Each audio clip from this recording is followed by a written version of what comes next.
नमस्कार विद्यार्थी मित्रांनो. आज आपण स्क्वेअर रूट म्हणजेच वर्ग आणि वर्गमूळ या टॉपिकवर आपण चर्चा करणार आहोत. हा टॉपिक आपल्या गणिताच्या सिलेबससाठी खूप महत्त्वाचा आहे, कारण की बऱ्याच ठिकाणी बऱ्याच प्रश्नांमध्ये वर्ग आणि वर्गमूळ याचा संबंध आलेला दिसतो. आणि म्हणून गणिताचा अभ्यास करत असताना किंवा बुद्धिमत्तेचा अभ्यास करत असताना आपण मॅन्डेटरी ठेवलेलं आहे, म्हणजे 30 पर्यंतचे वर्ग आपले पाठ असलेच पाहिजे.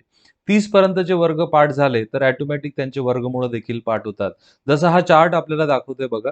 इथं मी एकापासून 10 पर्यंतचे वर्ग लिहिलेले आहेत आणि त्या वर्गाचंच वर्गमूळ घेतल्यानंतर आपल्याला मूळ संख्या मिळते. म्हणून हा चार्ट तुमच्या स्टडी रूममध्ये तुम्ही तयार करून ठेवा, जेणेकरून येता जाता तुमचं लक्ष असेल आणि खूप साध्या पद्धतीचे जेव्हा प्रश्न विचारले जातात त्याची उत्तरं आपल्याला लगेच कोणत्याही पेपर पेन्सिलची मदत न घेता आपल्याला देता येणार आहेत. आता पूर्ण वर्ग संख्येच्या काही गुणधर्मांच्या बाबतीत चर्चा आपण करणार आहेत. पूर्ण वर्ग संख्येचा सर्वात महत्त्वाचा गुणधर्म म्हणजे कोणत्याही पूर्ण वर्ग संख्येच्या एकक स्थानी 2, 3, 7 किंवा 8 हे अंक कधीच येत नाहीत. ओके. तुम्ही जर मागचा चार्ट जर व्यवस्थित ऑब्झर्व्ह केला, त्याच्यामधले सर्व पूर्ण वर्ग संख्या तुम्ही ऑब्झर्व्ह करा. त्यांच्या एकक स्थानी तुम्हाला 2, 3, 7 किंवा 8 हे अंक कधीच दिसणार नाही. याच्यावर बघा प्रश्न कसा विचारला जाऊ शकतो ॲप्लिकेशन बेस. खालीलपैकी कोणती संख्या पूर्ण वर्ग संख्या आहे? आता बघा, जर तुम्ही या प्रत्येक पर्यायाचं वर्गमूळ काढत बसले, तर वेळ निघून जाईल तुमचा. आणि पुन्हा याच्यामधल्या 3 संख्या अशा आहेत, की ज्या पूर्ण वर्ग संख्या नाही आहेत. म्हणजे त्यांचं वर्गमूळ निघणारच नाही. हां. आणि म्हणून आपला वेळ जाईल. मग ही प्रॉपर्टी जर तुम्हाला माहिती असेल, तर आपण ते ऑप्शन एलिमिनेट करून टाकू, ज्यांच्या एकक स्थानी 2, 3, 7, 8 असतील. तर बघा, या संख्येच्या एकक स्थानी 8 आहे, म्हणजे पर्याय क्रमांक 1 मधील संख्या ही पूर्ण वर्ग संख्या होऊ शकत नाही. दुसरा हा 7 आहे, पर्याय क्रमांक 2 मध्ये एकक स्थानचा अंक 7 आहे, तर ही पण पूर्ण वर्ग संख्या होऊ शकत नाही. इथं एकक स्थानचा अंक 3 आहे, तर ही पण पूर्ण वर्ग संख्या होऊ शकत नाही. सो 4 पर्यायांमधून 3 पर्याय तुम्ही एलिमिनेट केले. चौथा पर्याय हा पूर्ण वर्ग संख्येचाच असायला पाहिजे. तर हा महत्त्वाचा गुणधर्म पूर्ण वर्ग संख्येचा आहे. पूर्ण वर्ग संख्येच्या एकक स्थानी 2, 3, 7 व 8 हे अंक कधीच येत नाही. दुसरी प्रॉपर्टी बघा महत्त्वाची आहे. पूर्ण वर्ग संख्येच्या एकक स्थानी 5 असेल तर दशम स्थानी 2च असतो. ओके. उदाहरणार्थ आता हे समजून घेण्यासाठी आपण काही आपल्याला माहिती असलेले वर्ग जर लिहिले बघा, 15चा वर्ग 225 होतो आणि 25चा वर्ग 625 होतो. म्हणजे पूर्ण वर्ग संख्येच्या एकक स्थानी 5 असेल तर दशम स्थानचा अंक हा 2च असायला पाहिजे. तरच ती संख्या पूर्ण वर्ग असण्याची शक्यता आहे. आता पहिल्या प्रॉपर्टीचा आणि दुसऱ्या या प्रॉपर्टीचा उपयोग करून या प्रश्नाचं उत्तर आपल्याला कसं देता येईल बघा. खालीलपैकी कोणती संख्या पूर्ण वर्ग संख्या आहे? तर ही तर पूर्ण वर्ग संख्या होणार नाही, कारण याच्या एकक स्थानी 3 आहे. आणि ज्या संख्येच्या एकक स्थानी 2, 3, 7 किंवा 8 यापैकी एकही अंक असेल, तर ती पूर्ण वर्ग संख्या कधीच होत नाही. आता याच्या एकक स्थानी 5 आहे, पण दशम स्थानचा अंक मला 2 पाहिजे होता. इथं 9 आहे, म्हणजे हा चालणार नाही. इथं एकक स्थानचा अंक 5 आहे आणि दशम स्थानचा अंक 7 आहे, म्हणून ही पण पूर्ण वर्ग संख्या नसेल. तर हीच संख्या 20, 25, 2025 ही संख्या पूर्ण वर्ग संख्या असली पाहिजे. तर हा दुसरा नियम पूर्ण वर्ग संख्येचा आहे. तिसरा नियम बघा, पूर्ण वर्ग संख्येमध्ये जे अंक येतात, त्यांच्या बाबतीत हा चार्ट महत्त्वाचा आहे. जर संख्येमध्ये अंक 1 असतील, तर त्या संख्यांच्या वर्गामध्ये 1 किंवा 2 एवढे अंक येतात. उदाहरणार्थ बघा, सर्वात लहान एक अंकी संख्या 1 आहे आणि एकाचा वर्ग 1. म्हणजे याच्या वर्गामध्ये 1 अंक आला. आणि सर्वात मोठी 2 अंकी संख्या 9 आणि त्याचा वर्ग 81, म्हणजे त्याच्यात 2 अंक येतायत. जर संख्या 2 अंकी असेल, तर त्या संख्येच्या वर्गामध्ये 4 किंवा 3 एवढे अंक येतात. आता बघा, हे लक्षात ठेवण्यासाठी मी 4 पहिल्यांदा का सांगतोय? 2च्या दुप्पट 4 आणि त्याच्यापेक्षा 1 ने कमी. आता उदाहरणाखातर बघा, 10चा वर्ग किती होतो? 100. 10 म्हणजे सर्वात लहान 2 अंकी संख्या. 3 अंक याच्यामध्ये. 99 सर्वात मोठी 2 अंकी संख्या. 4 अंकाचा वर्ग म्हणजे संख्येमध्ये 4 अंक तुम्हाला दिसतायत वर्ग संख्येमध्ये. सिमिलरली 3 अंकी संख्या जर असेल, तर त्याच्या वर्गामध्ये एक तर 5 किंवा 6 अंक तुम्हाला मिळतील. 4 अंकी संख्येमध्ये 7 किंवा 8. 5 अंकी संख्येमध्ये 10 किंवा 9. 6 अंकी संख्येच्या वर्गामध्ये 12 किंवा 11. 7 अंकी संख्येच्या वर्गामध्ये 14 किंवा 13. अशा प्रकारे आपल्याला अंकांची संख्या पूर्ण वर्गातल्या डिसाईड करता येते. याच्यावर प्रश्न बघा कसा विचारला जाईल. खालीलपैकी कोणती संख्या 3 अंकी संख्येचा पूर्ण वर्ग संख्या आहे? 3 अंकी संख्या आहे. मग आपल्या ह्या चार्टप्रमाणे 3 अंकी संख्येचा पूर्ण वर्ग संख्येमध्ये येणाऱ्या अंकांची संख्या 5 किंवा 6 यायला पाहिजे. इथं 4 अंक आहे म्हणजे हा चालणार नाही. इथं 7 अंक आहे म्हणजे हा पण चालणार नाही. याच्यामध्ये 8 अंक आहे म्हणजे हा चालणार नाही. तुमचं उत्तर पर्याय क्रमांक 4 यायला पाहिजे. कारण कोणतीही 3 अंकी संख्या जर तुम्ही घेतली तर त्यामध्ये त्या संख्येच्या वर्गामध्ये येणाऱ्या अंकांची संख्या ही 5 किंवा 6 यायला पाहिजे. पुढचा गुणधर्म आहे बघा, की वर्ग संख्या दशांश रूपात असेल तर दशांश स्थळांची संख्या नेहमी समच असते. समच असते म्हणजे 2 दशांश स्थळ, 4 दशांश स्थळ, 6 दशांश स्थळ असे असतील. आता हे काही एक्झाम्पल्स आपल्याला या ठिकाणी दिलेले आहेत बघा. तर इथं 2 दशांश स्थळ आहेत, इथं 2 आहेत, इथं 4 दशांश स्थळ आहेत, इथं 6 दशांश स्थळ आहेत. आणि दशांश स्थळ जर आपण रिमूव्ह केले तर 225 15चा वर्ग आहे, 144 12चा वर्ग आहे, 25 5चा वर्ग आहे आणि 36 6चा वर्ग आहे. दशांश स्थळांची संख्या ही कशी पाहिजे? समच पाहिजे. म्हणजे 2, 4, 6, 8 असेच पाहिजे. आता या प्रश्नाचं उत्तर द्या बघा. पूर्ण वर्ग संख्यांचा गट दर्शवणारा पर्याय आपल्याला निवडायचा आहे. तर मी असे पर्याय एलिमिनेट करणार आहे की ज्याच्यामध्ये दशांश स्थळांची संख्या ही विषम आहे. म्हणजे 1, 3 दशांश स्थळ असतील तर. आता इथं हा पर्याय ए चालणार नाही कारण इथं दशांश स्थळ 1 आहे. म्हणजे हा गेला. आता हा सी का चालणार नाही बघा, कारण इथं दशांश स्थळ 3 दिसतायत म्हणजे हा चालणार नाही. आता याच्यामध्ये 4 दशांश स्थळ, 2 दशांश स्थळ, 2 आणि इथं 4 दशांश स्थळ म्हणजे आपलं उत्तर फक्त ब यायला पाहिजे. ड काय ना, डी काय येणार नाही बघा. इथं दशांश स्थळ 1 वापरलेलं आहे. ओके. तर दशांश स्थळांची संख्या ही समच असली पाहिजे. पुढची प्रॉपर्टी बघा, पूर्ण वर्ग संख्येच्या उजवीकडे जर शून्य असतील तर उजवीकडे शून्यांची संख्या नेहमी सम असते. म्हणजे उजवीकडे येणारे शून्य 2 शून्य, 4 शून्य, 8 शून्य, 6 शून्य असेच असतील. म्हणजे बघा 400 पूर्ण वर्ग संख्या आहे. तर याच्या उजवीकडे किती शून्य आहेत बघा? 2 शून्य आहेत. नंतर मी म्हटलं 9000 ही पण पूर्ण वर्ग संख्या आहे. कारण की याच्या उजवीकडे 9च्या उजवीकडे सम शून्यांची संख्या आहे आणि 9 शून्य व्यतिरिक्त जी संख्या आहे ती 9 ही पूर्ण वर्ग संख्या आहे. म्हणजे 16 वर जर मी 4 शून्य ठेवले तर ही पण पूर्ण वर्ग संख्या आहे, कारण शून्यांची संख्या सम आहे आणि शून्या व्यतिरिक्त जी संख्या उरते ती पूर्ण वर्ग संख्या आहे. पुढचा चार्ट महत्वाचा आहे बघा. पूर्ण वर्ग संख्येच्या एकक स्थानी 1, 4, 9 असेल तर दशमस्थानचा अंक सम अंकच असला पाहिजे. आणि हे उदाहरणं आपल्याला त्या ठिकाणी हे प्रूव्ह करून देत आहेत. बघा 81 9चा वर्ग आहे. एकक स्थानी 1 असेल तर दशमस्थानचा अंक समच आहे. नंतर इथं 4 असेल तर बघा दशमस्थानचा अंक सम आहे. 0 हा सम अंक गणला जातो. 64 8चा वर्ग आहे. एकक स्थानचा अंक 4 असेल तर दशमस्थानचा अंक 6 म्हणजे सम अंक आहे. पुन्हा 9च्या केसमध्ये देखील ज्या पूर्ण वर्ग संख्येच्या एकक स्थानी 9 असेल त्याचा दशमस्थानचा अंक सम असतो. 6च्या केसमध्ये दशमस्थानचा अंक विषम असतो. 16 36 196 256 ही उदाहरणं आपल्याला हा नियम समजून सांगतायत. पूर्ण वर्ग संख्येच्या एकक स्थानी 5 असेल, हा नियम ऑलरेडी आपण बघितला आहे. पूर्ण वर्ग संख्येच्या एकक स्थानी 5 असेल तर दशमस्थानचा अंक 2 असायलाच पाहिजे. ओके. तर आता बघा आपण काही पद्धत आपण वर्ग करण्याच्या पद्धती या ठिकाणी बघणार आहोत. एखाद्या संख्येच्या एकक स्थानी जर 5 असेल तर त्याचा कसा वर्ग केला जातो ते आपण आता शिकणार आहोत. आता बघा ज्या संख्येच्या एकक स्थानी 5 असेल त्या संख्येसाठीच हे ऍप्लिकेबल असेल. पहिल्यांदा 5 सेपरेट करून टाका आणि 5चा वर्ग 25 शेवटी लिहून टाका. आता 5 व्यतिरिक्त जी संख्या राहिली होती 2, 2ची पुढची संख्या जी येते 2च्या पुढचा अंक 3. ओके. सो 2 आणि 3 यांचा गुणाकार हा उत्तराचा पहिला पार्ट आणि शेवटचे 2 अंक 25 म्हणजे 25चा वर्ग झाला 625. अशा पद्धतीने तुम्ही कोणत्याही त्या संख्येचा वर्ग करू शकता ज्याच्या एकक स्थानी 5 आहे. समजा 35चा वर्ग मला करायचा आहे. आता 35चा वर्ग करताना हा 5 सेपरेट केला. 5चा वर्ग इथं झाला 25. आता बघा 3, 3ची पुढची संख्या कोणती येणार आहे? 4. सो 3 चौक 12 हा उत्तराचा पहिला पार्ट आणि शेवटचे 2 अंक 25 असणार आहे. समजा मला 65चा वर्ग करायचा ह्या पद्धतीने तर मी 5 सेपरेट करेल आणि बघा 5चा वर्ग 25 शेवटी लिहून टाका. उरलेला अंक 6, 6ची पुढची संख्या 7, 7 सकम 42 25 माझं उत्तर येणार आहे. मग आता बघा जर माझी 3 अंकी संख्या असेल बघा आणि एकक स्थानी 5 असेल आणि त्याचा वर्ग करायचा आहे तरी सुद्धा आपण हा 5 वेगळा केला तर इथं आता 2 अंकी संख्या उरली आहे. तर 10च्या पुढची संख्या ती येणारे 11 आणि शेवटचे 2 अंक 25 असणार आहे. सो 10 गुणिले 11 110 25 अशा पद्धतीने आपण कोणतीही संख्या ज्याच्या एकक स्थानी 5 आहे त्याचा वर्ग करू शकतो. इव्हन विद्यार्थी मित्रांनो, तुम्ही 995 चा देखील वर्ग या पद्धतीने करू शकतात. इथं 5 जर तुम्ही वेगळा केला तर इथं उरला आता 99 आणि 99 ची पुढची संख्या होते 100. हा गुणाकार आपल्या उत्तराचा पहिला भाग असेल आणि शेवटचे 2 अंक 25 असणार आहेत.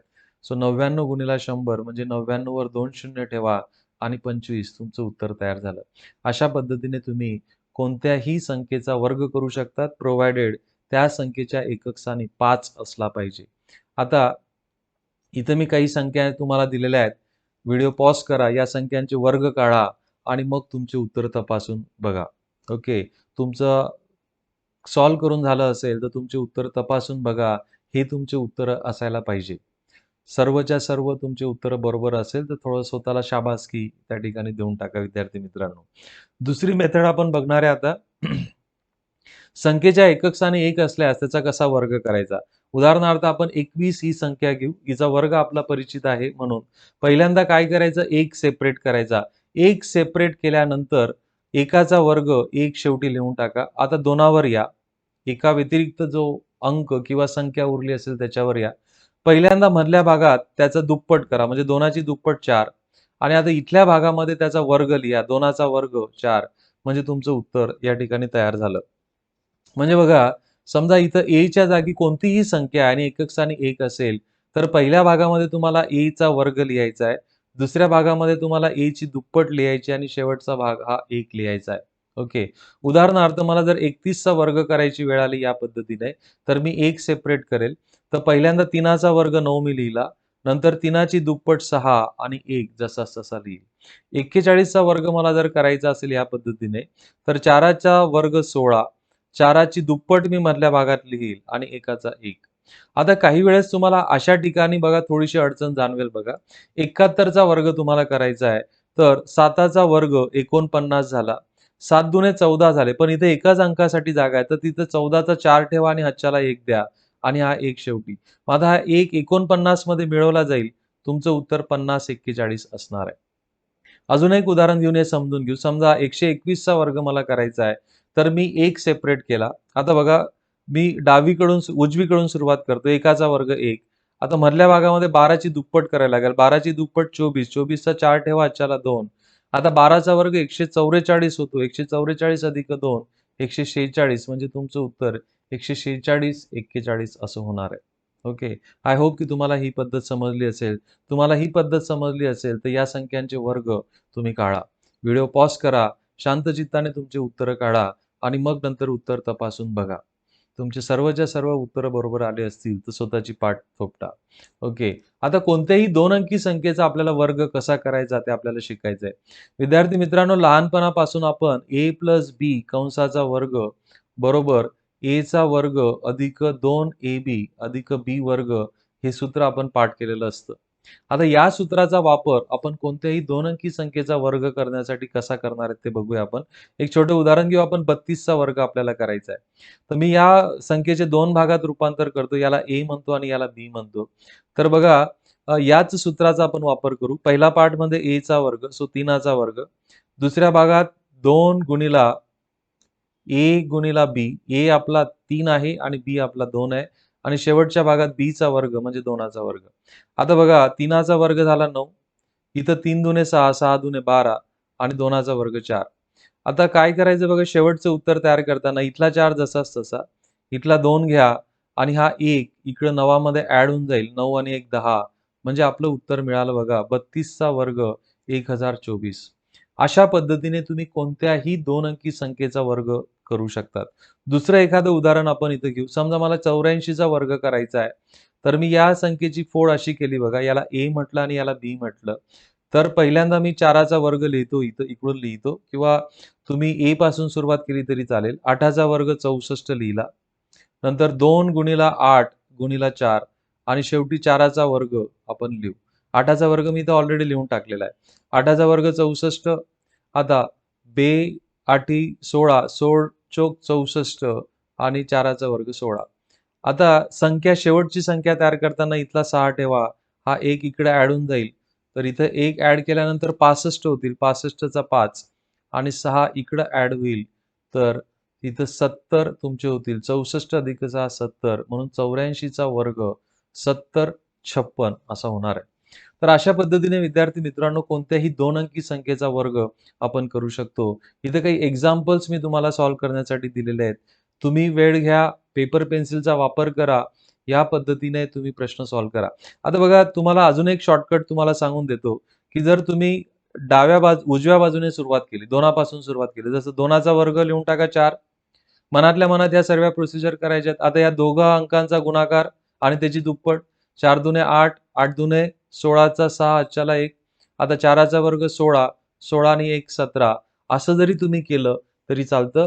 काही वेळानंतर आपल्याला एकदा ती मेथड पूर्णपणे समजल्यानंतर त्याच्यातल्या काही स्टेप्स आपण गाळल्या पाहिजेत. कारण स्पर्धा परीक्षेमध्ये तुम्हाला वेळ वाचवणं फार महत्त्वाचं आहे. तर हे उत्तर तुमचे आले असतील तर तपासून बघा आणि स्वतःला शाबासकी द्या. पुढचा बघा कोणत्याही 3 अंकी संख्येचा जर तुम्हाला वर्ग करायचा असेल. आता बघा 3 अंकी संख्येचा वर्ग करताना समजा आपल्याला 406 चा वर्ग करायचा आहे. आता 406 चा वर्ग करताना बघा मी जे उत्तर तयार करणार आहे त्या उत्तराचे 3 भागात मी डिव्हायडेशन करणार आहे. आता ही 3 अंकी संख्या आहे.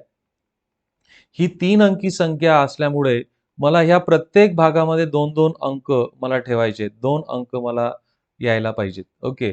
तर मग बघा कसं करायचं. ह्या शेवटच्या भागामध्ये ह्या संख्येचा वर्ग 6 चा वर्ग इथं लिहून टाका 36. इकडं 4 चा वर्ग लिहून टाका. 4 चा वर्ग 16.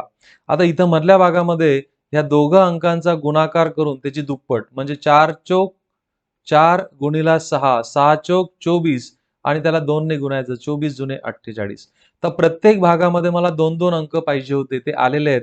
म्हणून आपण असं म्हणू शकतो बघा 406 चा वर्ग 16, 48, 36. तर बघा एवढ्या मोठ्या संख्येचा वर्ग तुम्ही कमीत कमी वेळामध्ये काढू शकतात. हां, फक्त 2 गोष्टींची काळजी घ्यायची आहे, की या 3 पार्टमध्ये जे तुम्ही उत्तर तयार करणार आहे, 3 अंकी संख्येचा जर वर्ग करत असाल, तर प्रत्येक पार्टमध्ये 2 अंक यायला पाहिजे. समजा 700 703 चा वर्ग आपण या ठिकाणी करून बघू आता पहिल्यांदा. मग 709 चा पण आपल्याला करता येईल. 703 चा वर्ग आपल्याला करायचा आहे. तर मी 3 भागांमध्ये माझं उत्तर शोधणार आहे. तर ह्या भागामध्ये 3 चा वर्ग 9.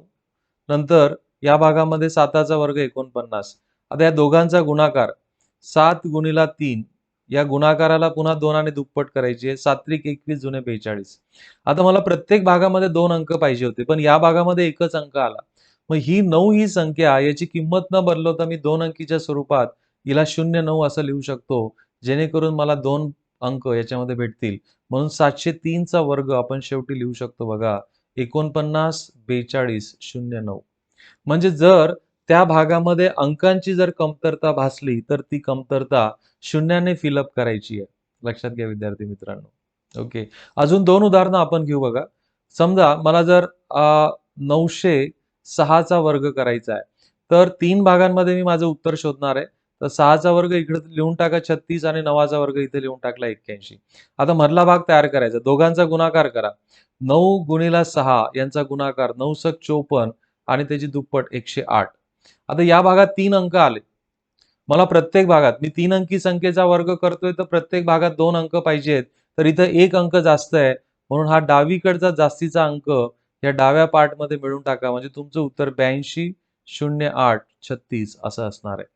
असं असणार आहे. ओके. समजा तुम्ही 412 अशा संख्येला तुम्ही अप्रोच झालात आणि याचा वर्ग करायचा आहे. तर उजवीकडून याचे असे 2 पार्ट करा. ओके. तर याला आपण ए म्हणू आणि याला बी म्हणू बघा. तर 3 भागांमध्ये मला आता उत्तर शोधायचं आहे. तर इकडे याचा वर्ग लिहून टाका 144, 12 चा वर्ग आणि याचा वर्ग इकडे लिहून टाका 4 चा वर्ग 16. आता या दोघांचा गुणाकार करा. ओके. सो 4 गुणिला 12, 12 चोक 48 आणि त्याची दुप्पट करा. 48 जुने 96. आता 3 अंकी संख्येचा मी वर्ग करत होतो. तर मला प्रत्येक भागामध्ये 2 अंक पाहिजे होते. पण या भागात 3 अंक आलेत म्हणून डावीकडचा 1 इकडे ॲड होऊन जाईल. तर तुमचं फायनल उत्तर 16, 97, 44 येणार आहे. तुम्ही तुमची उत्तरं कॅल्क्युलेटरच्या मदतीने तपासू शकतात विद्यार्थी मित्रांनो. आणि याचा सराव म्हणून मी तुम्हाला इथं काही उदाहरणं दिलेले आहेत. ते उदाहरणं व्यवस्थित करा आणि कॉन्फिडन्स मिळवा. तुमची उत्तरं तपासून बघा आणि स्वतःला शाबासकी द्या. त्याच पद्धतीने जर आपल्याला 4 अंकी संख्येचा वर्ग करायचा असेल, आता तुम्हाला पद्धत समजली बघा. समजा 4008 चा मला वर्ग करायचा आहे. आता ही 4 अंकी संख्या आहे. ही 4 अंकी संख्या आहे. आणि आता मला पुन्हा उत्तर मला 3 भागांमध्ये तयार करायचंय. मग 3 भागांमध्ये उत्तर मला तयार करायचं असेल, तर प्रत्येक भागामध्ये येणारे अंक किती येणारे? 3 अंक मला पाहिजेत. म्हणजे बघा 4चा वर्ग 16, याला 016 लिहिलं तरी चालेल, नाही लिहिलं तरी चालेल. 8चा वर्ग 64, 2 अंक होतात, मी त्याला 3 अंकांमध्ये कन्व्हर्ट करून टाकलं, 064. 8 चौक 32, दोघांचा गुणाकार करून टाका. 4 गुणिला 8, 8 चौक 32, त्याची दुप्पट करा. 32 ची दुप्पट 64, पुन्हा 3 अंक पाहिजे म्हणून 064 लिहा. म्हणून आपल्याला असं म्हणता येईल 4008 चा वर्ग 16 064. लक्षात घ्या विद्यार्थी मित्रांनो, एवढी मोठी संख्याचा वर्ग तुम्ही इतक्या कमी वेळात काढू शकता. समजा संख्या अशी आली बघा, 3012 चा वर्ग तुम्हाला करायचा आहे. तर इकडं 3चा वर्ग लिहू, इकडं 12चा वर्ग लिहू. 12चा वर्ग 144 होतो. मला प्रत्येक भागामध्ये 3 अंक पाहिजे होते, शेवटच्या भागात 3 अंक भेटले. 3चा वर्ग 9, इथं 009 लिहिला किंवा 9 लिहिलं तरी चालेल, कारण डावीकडच्या शून्यांना व्हॅल्यू नसते. आता 3 आणि 12 यांचा गुणाकार करा, 12 36, 36 जुने 72, 72ला 3 अंकी संख्या बनवा, म्हणजे इथं 0 ठेवावं लागेल. म्हणून आपण असं म्हणू 3012 चा वर्ग 9 072 144. आय होप की तुम्हाला समजलंय. तुम्ही या संख्यांचे वर्ग काढा त्याच पद्धतीने आणि तुमचे उत्तर तपासून बघा. ही एक्सरसाइज प्रामाणिकपणे करा. हा सराव फार महत्वाचा आहे. उजवीकडे 0 असतील तर त्या संख्यांचा वर्ग आपण कसा करू शकतो? हे खूप सोपं आहे. ओके. समजा 900 चा वर्ग मला करायचा आहे. तर 0 व्यतिरिक्त जी संख्या आहे 9, 9चा वर्ग मी 81 केला आणि जेवढे 0 असतील त्याचे दुप्पट 0 या ठिकाणी मी त्या संख्येवर लिहून देणार आहे. सो इथं 2 शून्य होते, तर मी या ठिकाणी 4 शून्य लिहून टाकले. समजा मला 160 चा वर्ग करायचा आहे, तर 0 व्यतिरिक्त संख्या 16 आहे. 16चा वर्ग 256 होतो. एका शून्याचे मी 2 शून्य या ठिकाणी लिहून टाकले. समजा 7000 चा वर्ग मला करायचा आहे, तर 7 शून्य व्यतिरिक्त संख्या 7 आहे. 7चा वर्ग 49 आणि इथं 3 शून्यांचे 6 शून्य मला या संख्येवर लिहावे लागतील. तर अशा पद्धतीने ज्या संख्येच्या उजवीकडे 0 असतील त्या संख्येचा वर्ग तुम्ही करू शकतात. तुम्हाला या ठिकाणी एक्सरसाइज दिलाय, तो एक्सरसाइज कंप्लीट करा, तुमची उत्तरं तपासून बघा. दशांश अपूर्णांकांचा जर तुम्हाला वर्ग काढायचा असेल, आता समजा 1.3 या संख्येचा वर्ग काढायचा आहे. थोड्या वेळासाठी विसरून जा, दशांश स्थळ नाहीये असं. तर 13चा वर्ग होतो 169. आता 169 मध्ये मी दशांश स्थळ देणार आहे. इथं संख्येमध्ये जर 1 दशांश स्थळ असतील तर त्याच्या दुप्पट दशांश स्थळ तुम्ही त्या वर्ग संख्येमध्ये द्यायचे आहेत. म्हणजे 2 दशांश स्थळ आपल्याला द्यावे लागतील. 1.3 चा वर्ग 1.69 होणार आहे. समजा 0.04 याचा वर्ग आपल्याला करायचा आहे. तर 0 दशांश स्थळांच्या व्यतिरिक्त जी संख्या आहे 4, 4चा वर्ग 16. इथे 2 दशांश स्थळ आहेत, तर उत्तरामध्ये आपल्याला 4 दशांश स्थळ द्यावे लागतील आणि दशांश स्थळ देताना तुम्ही उजवीकडून डावीकडे हे 2 आणि अजून 2 शून्य देऊन दशांश स्थळ तुमचं येणार आहे. तर अशा पद्धतीने तुम्ही दशांश स्थळांचा काढू शकतात वर्ग. यासाठी पण एक्सरसाइज तुम्हाला दिलेली आहे. ती एक्सरसाइज कंप्लीट करा, तुमचे उत्तर तपासून बघा. पुढचं बघा, पूर्ण वर्ग संख्येचा आता वर्गमूळ आपल्याला काढायचं आहे. पूर्ण वर्गसंख्येचं वर्गमूळ काढताना हा पहिला जो पार्ट आहे, म्हणजे 1 ते 10 पर्यंतचे वर्ग जर तुम्ही ऑब्झर्व्ह केले, तर आपल्याला असं दिसेल बघा, एकाच्या वर्गाच्या एकक स्थानी 1 आहे आणि 9च्या वर्गाच्या एकक स्थानी देखील 1 आहे.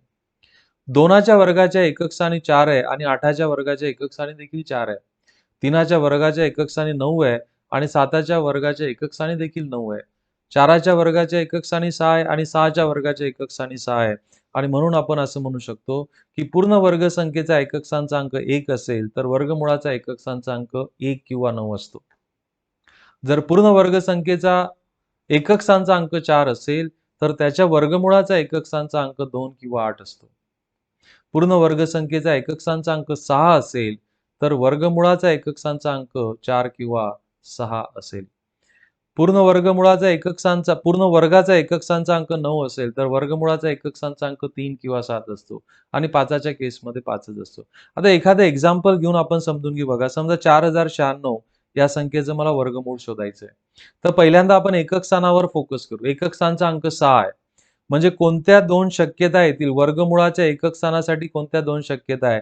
6च्या केसमध्ये एकक स्थानी 4 किंवा 6 येईल. 4 किंवा 6 येईल. आता इथं कोणता अंक असेल आपल्याला माहित नाही, पण एकक स्थानचा अंक 4 किंवा 6 येईल. आता वर्गमूळ काढताय म्हणून शेवटचे 2 अंक विसरून जा. आता राहिलेत बघा 40. 40 ही कोणत्या 2 वर्गसंख्यांच्या मध्ये बसवता येईल तुम्हाला? तर 40 ही 6 आणि 7 च्या वर्गांच्या मध्ये बघा इथं कुठेतरी आहे. मग 6 आणि 7 मध्ये लहान संख्या 6 आहे म्हणून इथं या दशम स्थानी 6 ठेवून टाका. म्हणजे 40, 96 हा एक तर 64 चा वर्ग आहे किंवा 66 चा वर्ग आहे. आता नेमकं बघा, तो 64 चा आहे की 66 चा आहे हे निश्चित करण्यासाठी ही उरलेली संख्या 40 कोणत्या 2 वर्गसंख्यांच्या मध्ये होती? 6 आणि 7 च्या मध्ये. यांचा जर मी गुणाकार केला तर 7 सकम 42 येतो. ही 40 ही संख्या 42 पेक्षा लहान आहे. म्हणून या दोघांमधल्या लहान संख्या 64 तुमचं उत्तर या वर्गमुळाचं येणार आहे. तर स्टेप्स व्यवस्थित समजून घ्या बघा. मेंटल स्टेप्स आहेत सर्व. उदाहरणार्थ अजून दुसरं एक उदाहरण आपण घेऊ. समजा 77, 44 या संख्येचा मला वर्ग काढायचा. पहिली स्टेप एकक स्थानचा अंक 4 आहे. मग चार्ट आपल्याला माहिती की एकक स्थानचा अंक जर वर्गाचा 4 असेल तर वर्गमुळाच्या एकक स्थानी 2 किंवा 8 येतो. ही पहिली स्टेप झाली. आता आपल्याला दशम स्थानचा अंक निश्चित करायचा आहे. तर शेवटचे 2 अंक विसरून जा. 77 राहिले बघा. 77 कुठे बघा 8चा वर्ग आणि 9चा वर्ग यांच्यामध्ये. 77 ही संख्या 8 आणि 9 यांच्या वर्गाच्या मध्ये आहे. 8 आणि 9 मध्ये लहान संख्या 8 आहे म्हणून इथं 8 ठेवून द्या. म्हणजे हा एक तर 82 चा वर्ग आहे किंवा 88 चा वर्ग आहे. आता ह्या 8 9 चा गुणाकार करा. 9 8 72. 72 पेक्षा ही संख्या 77 मोठी आहे म्हणून तुमचं उत्तर या दोघांमधली मोठी संख्या 88 असणार आहे. आय होप की तुम्हाला हे समजलंय. ही 2 उदाहरणं हे पूर्ण वर्गसंख्येचं वर्गमूळ शोधण्यासाठी पुरेसे आहेत. पण अजून एक उदाहरण आपण समजा घेऊ. 6561 या संख्येचा आपल्याला वर्ग काढायचा आहे. आता बघा एकक स्थानी 1 असेल तर पूर्ण वर्गसंख्येच्या एकक स्थानी 1 असेल तर वर्गमुळाचा एकक स्थानचा अंक 1 किंवा 9 असतो. ही पहिली स्टेप आपली झाली. आता शेवटचे 2 अंक विसरून जा. 65 राहिले बघा. 65 कुठे आहेत? 8चा वर्ग आणि 9च्या वर्ग यांच्यामध्ये. 8 आणि 9च्या वर्गाच्या मध्ये 65 आहे. 8 आणि 9 यांच्यामध्ये लहान संख्या 8 आहे म्हणून इथं 8 ठेवून द्या. आता 8 आणि 9 यांचा मी गुणाकार केला. 9 8 72. 72 पेक्षा ही संख्या लहान आहे म्हणून या दोघांमधली लहान संख्या आपल्याला 81 घ्यावी लागेल. म्हणून 6561 हा 81 चा वर्ग आहे. आता ज्या संख्येच्या एकक स्थानी बघा 5 असतो तिथं काय करायचंय? एकक स्थानी 5 असेल तर दशम स्थानचा अंक 2 असला पाहिजे. म्हणून डायरेक्ट ह्या 25च्या ऐवजी तुम्ही डायरेक्ट 5 घेऊन टाका बस. इथं एकच पॉसिबिलिटी आहे. 5च्या केसमध्ये एकच पॉसिबिलिटी आहे. ओके. आता 20 कोणत्या 2 पूर्ण वर्ग संख्यांच्या मध्ये बघा. 20 हा 4चा वर्ग आणि 5चा वर्ग यांच्यामध्ये आहे. 4 आणि 5 मध्ये लहान संख्या कुठली आहे? 4. म्हणजे हा 20 25 45 चा वर्ग आहे. सो ज्यावेळेस पूर्ण वर्गसंख्येच्या एकक स्थानी 5 असेल तेव्हा दशम स्थानचा अंक 2च असतो. 25च्या ऐवजी 5 घ्या आणि उरलेली संख्या 2 पूर्ण वर्गसंख्यांच्या मध्ये बसवा. त्यामध्ये लहान संख्या तुम्हाला उरलेल्या पार्टमध्ये ठेवायची आहे. अशा पद्धतीने विद्यार्थी मित्रांनो ह्या संख्यांचे वर्गमूळ तुम्हाला काढायचे आहेत. ते वर्गमूळ काढा आणि तुमची उत्तरं तपासून बघा. दशांश अपूर्णांक जर वर्गमुळामध्ये असेल तर त्यामध्ये काय करायचं बघा. तर समजा मला असं विचारलं 1.44 याचं वर्गमूळ काढायचंय. तर थोड्या वेळासाठी आपण दशांश स्थळ नाही असं जर समजलं तर वर्गमुळात 144 म्हणजे किती येणार आहेत? 12. आता दशांश स्थळांकडे लक्ष द्या. दशांश स्थळ किती आहेत? 2 आहेत वर्गमुळात. म्हणून या वर्गमुळामध्ये दशांश स्थळ 2 आहेत. म्हणून इथून वर्गमुळातून बाहेर काढताना त्याच्या निम्मे दशांश स्थळ आपल्याला मांडायची आहेत. म्हणजे इथं उत्तर तुमचं 1.2 येईल. समजा आपल्याकडे असं असेल 0.0009 तर आपण थोड्या वेळासाठी दशांश स्थळ नाही असं जर समजलं तर वर्गमुळात 9 असणार आहे आणि वर्गमुळात 9 म्हणजे 3. आता मी दशांश स्थळ मोजेल बघा. किती दशांश स्थळ आहेत? 1 2 3 4. 4 दशांश स्थळे म्हणजे उत्तरात 2 दशांश स्थळे यायला पाहिजेत. इथं जितकी दशांश स्थळं असतील त्याच्या निम्मे दशांश स्थळं तुम्ही याच्यामध्ये लिहायची आहेत. तर 2 दशांश स्थळ तुम्हाला इथं लिहिता येतील. ओके. तर अशा पद्धतीने तुम्हाला या संख्यांचे वर्गमूळ काढायचे आहेत. उत्तरं काढा आणि उत्तरं तुमची तपासून बघा. अशा पद्धतीने विद्यार्थी मित्रांनो वर्गमूळ मधला हा कन्सेप्च्युअल पार्ट आपला इथे कंप्लीट झालेला आहे. या पार्ट मधले जी पण एक्सरसाइज मी तुम्हाला दिली आहे ती एक्सरसाइज प्रामाणिकपणे कंप्लीट करा. तो सराव महत्वाचा आहे. ओके. आय होप की you understood everything. Thank you.